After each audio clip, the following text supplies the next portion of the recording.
Welcome to episode 22 of Directed by Steven Spielberg. Today's film is another comedy drama off the back of the previous comedy drama Catch Me If You Can, starring the lead from Catch Me If You Can in The Terminal. A quaint little film about a man stuck in an airport, and a film that I have thoroughly enjoyed over the years. It's a light-hearted film, and therefore I haven't really given much thought to it from an analytical standpoint over the years, so I'm excited to check it out again today to see how it really goes. Let's get started. The Terminal is a comedy drama centered on Victor Navorsky, played by Tom Hanks, a man from the fictional Eastern European country of Krakozia. Victor arrives at New York's JFK airport only to find that during his flight, his country has undergone a coup, rendering his passport invalid. As a result, Victor is denied entry into the United States and is unable to return home, leaving him stranded in the airport's International Transit Lounge. Unable to leave the terminal, Victor adapts to his new life, using his resourcefulness to survive.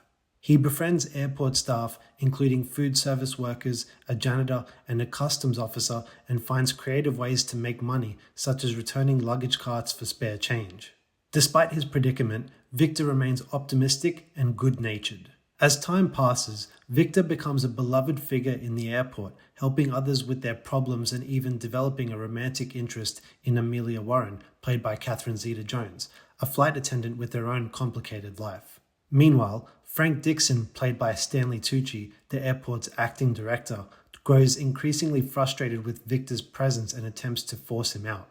Victor's ultimate goal is revealed to be a promise to his late father to collect an autograph from a famous jazz musician in New York City. After months in the terminal, Victor finally receives permission to leave when the situation in Krakozia stabilizes.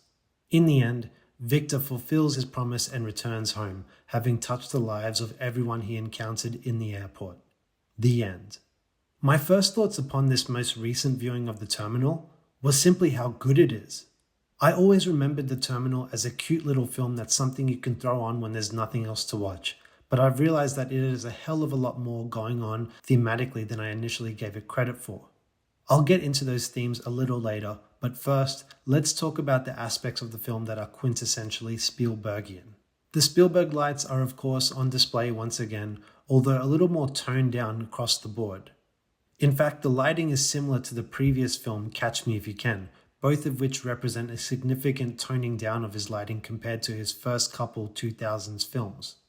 There is also some significant use of Spielberg framing throughout this film. He's absolutely mastered this technique at this point in his career, using it to great effect to not only create focus on a subject, but to also create multiple focal points within a frame, which assists with efficient storytelling. There's also a form of concealment on display in this film, but not in the usual sense. He normally employs concealment to build tension in a scene, but here it's used to service the story, particularly Victor's goal. His reason for traveling to the USA is not clearly stated throughout the film, where he evades the question on several occasions, until it's finally revealed at the 1 hour 40-minute mark. So basically 20 minutes from the film's end, we finally discovered that he is there to fulfill a promise to his late father. Which brings me to the themes in this film, which are perhaps the most interesting parts. If you watch The Terminal for pure enjoyment, you would be forgiven for seeing it as a simple rom-com or even as just a glutton of airport porn for whoever's into that. What you would miss, however, is a film that represents a microcosm of life itself within the confines of an airport terminal. Think about it. You essentially have a human who enters into the world, is unable to speak but eventually learns to. He grows up, makes a living, faces adversity, gains friends, finds love, then eventually goes to heaven. It's a brilliant little encapsulation of everything that makes up the human experience, and basing it in a terminal allows for a contained environment to experience all these things. Furthermore to this point, The Terminal is a character-driven film that focuses on the lives of Victor Navorsky and the surrounding characters. Victor is a compelling character as the vehicle for the audience's view into the lives of these characters, but by far the most interesting and complex character in the film is Amelia. The love story that forms between Victor and Amelia is specifically unique because of her complexities. Amelia represents the archetype of the broken woman who can't get her life together. She's in love with the married man, waiting for him to leave his wife, whilst uncontrollably throwing herself at Victor at every opportunity. Every time she experiences some growth and appears on the right track, her insecurities get the better of her and she ends up hurting not only herself, but those she cares about. I thought it was such a bold choice to not give Victor and Amelia the classic happy ending, instead making her make a difficult decision to help Victor whilst continuing her problematic relationship with her adulterous lover. Her expression at the end is an admission of how ingrained her brokenness is in her being, that she would still pick the wrong man when the right one is standing right in front of her. This got me thinking about female characters in Spielberg films. It's no secret that the vast majority of lead characters in Spielberg films are males, but there still have been some great female characters throughout his films, including Amelia.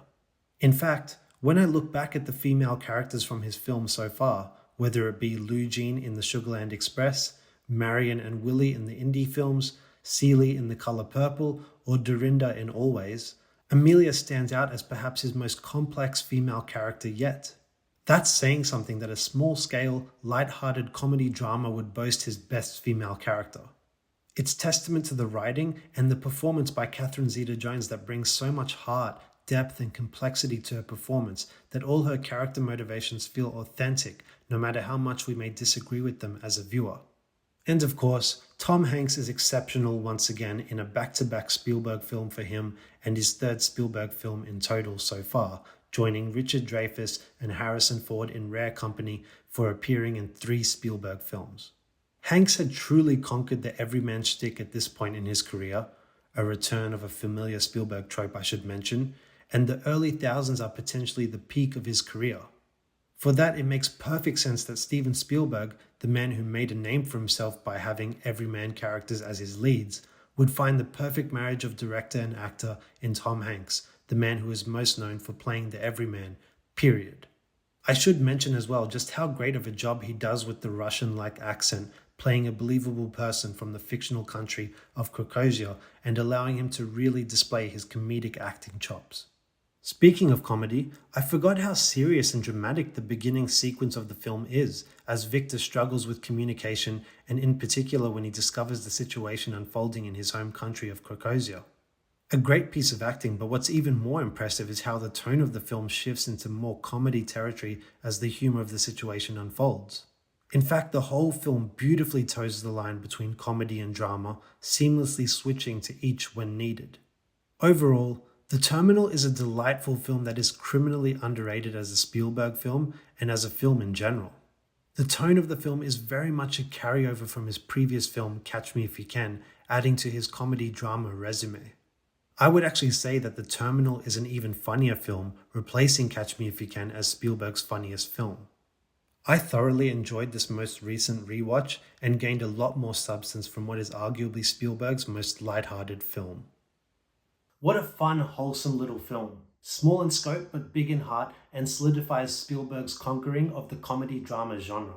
I used to think of this film as a solid 7 out of 10 simply because it is a simple film and isn't exactly ambitious. But upon recent viewing, I've realized that it deserves a hell of a lot better than that, particularly because it explores some deeper themes that I had not realized on previous viewings.